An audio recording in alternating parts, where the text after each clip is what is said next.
Okay, so as Mark said, this is going to focus on the SWAT that we did, the study within a trial, and the aim of this was to provide us with the development of some level of evidence base to give us a guide as to how we should conduct trials about a decentralised follow-up.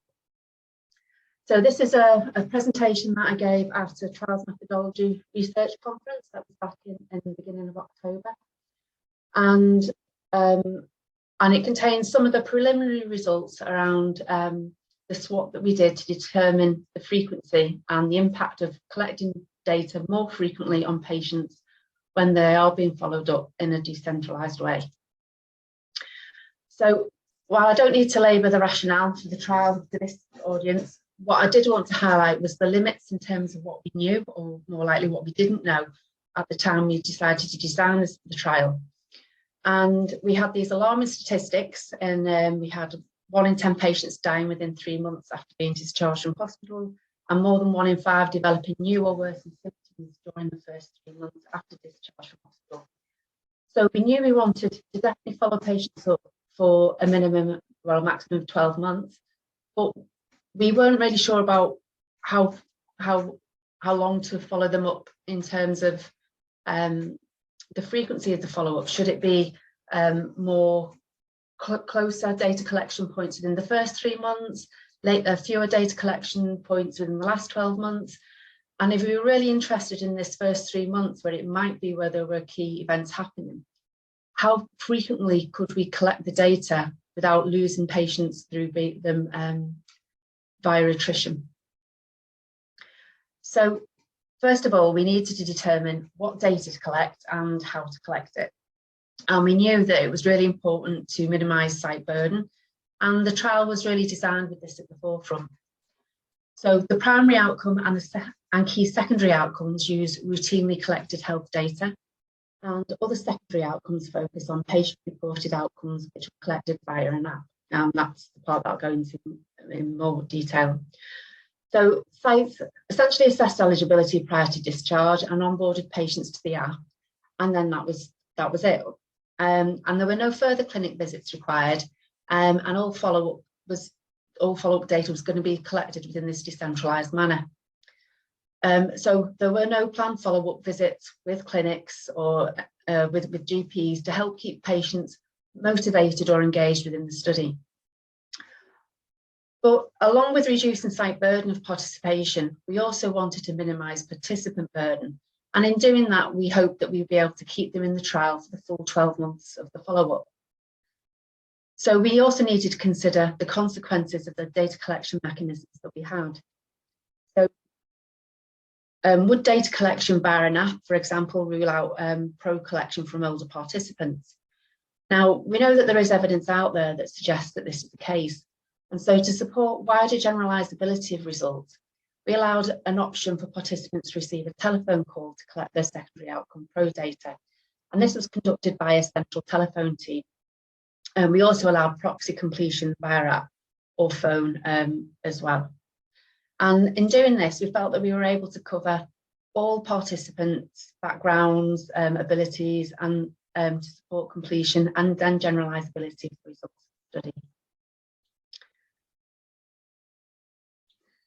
So in determining what patient-reported outcomes to collect, they were selected by the likely mechanisms of action. They were focused on what was important to patients, and we selected tools that had good psychometric properties in other clinical populations as well.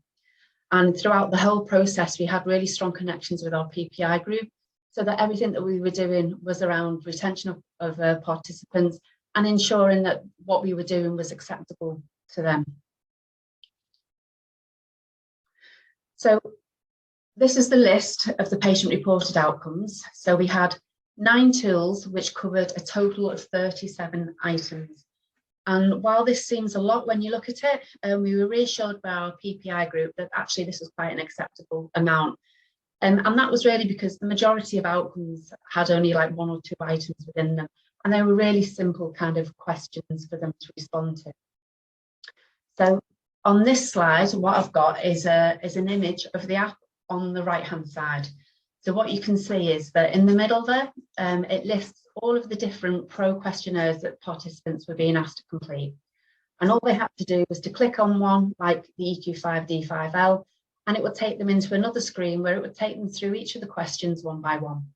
And then they'd select the option that they wanted, as in this example with the EQ5D5L mobility question, and then click next, and it would cycle through all of the available questions. So, and we supported completion of the questionnaires via ensuring that we had notifications to remind participants to complete them when they were scheduled to be done. And what you can see here is just an example of the kind of typical notification banner that you get on most mobile phones. It was just the questionnaire reminder that they still had unanswered questions that needed to be done. So we decided then how long we were going to follow up participants for. We knew what pros that we were going to select to be completed. We knew our mechanisms or our data collection methods that were going to allow us to collect the data, being central telephone or app.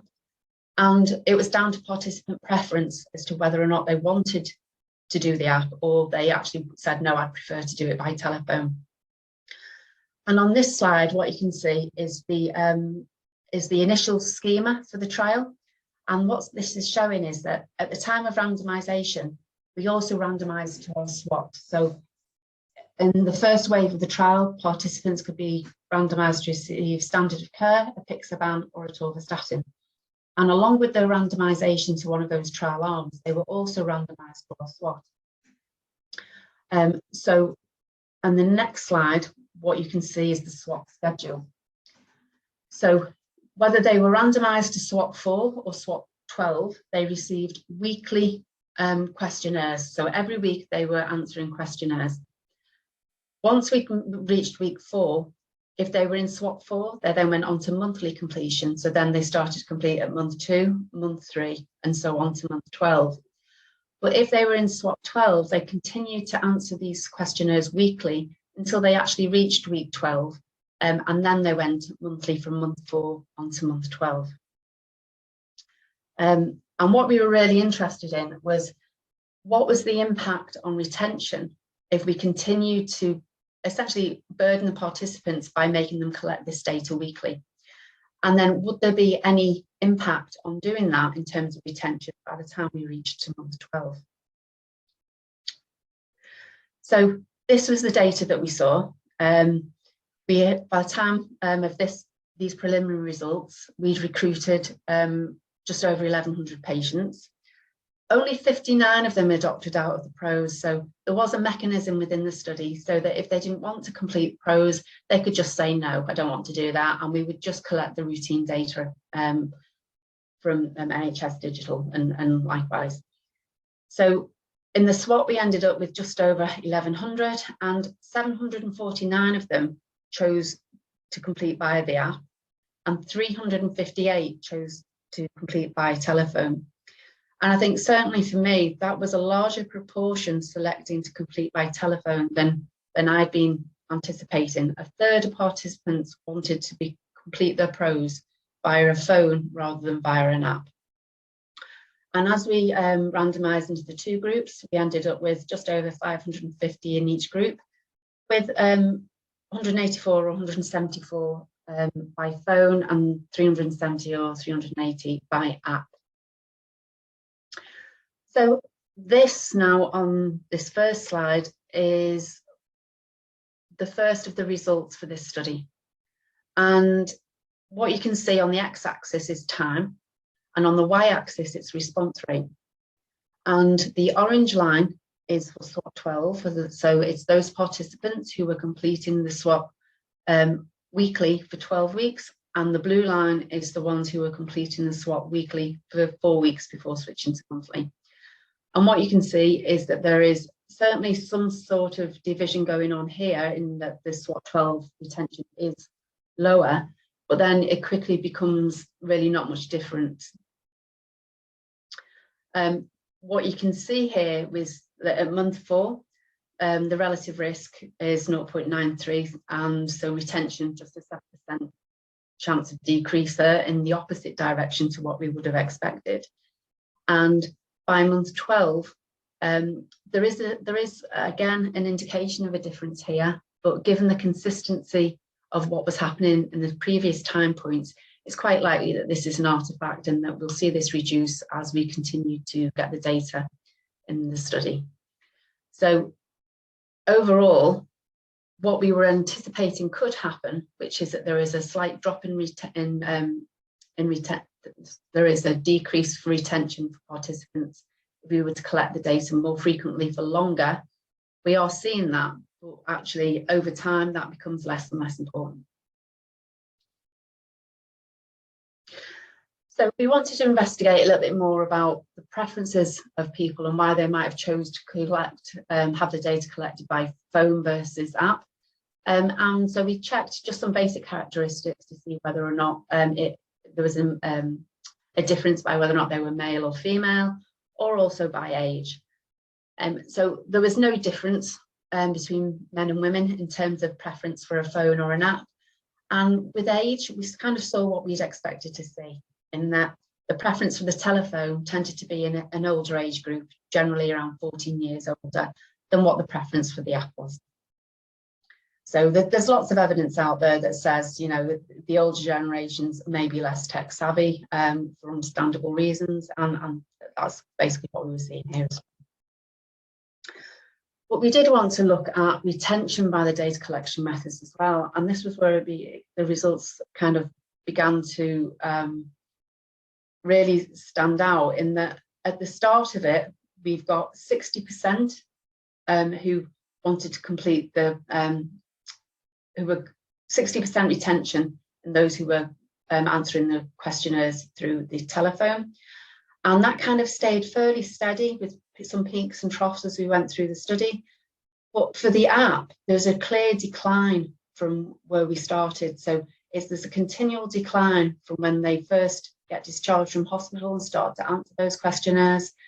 And then going onwards until we hit 12 months, where we've got very few participants who are actually still wanting to engage with the app and answer those questions.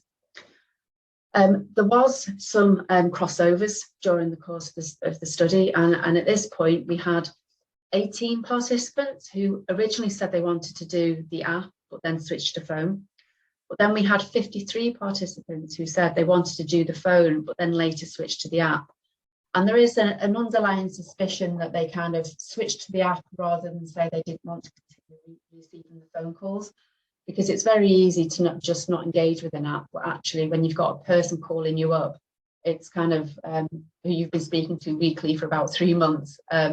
It's more difficult to say, you know, I want to stop. So there were definitely some clear trends there.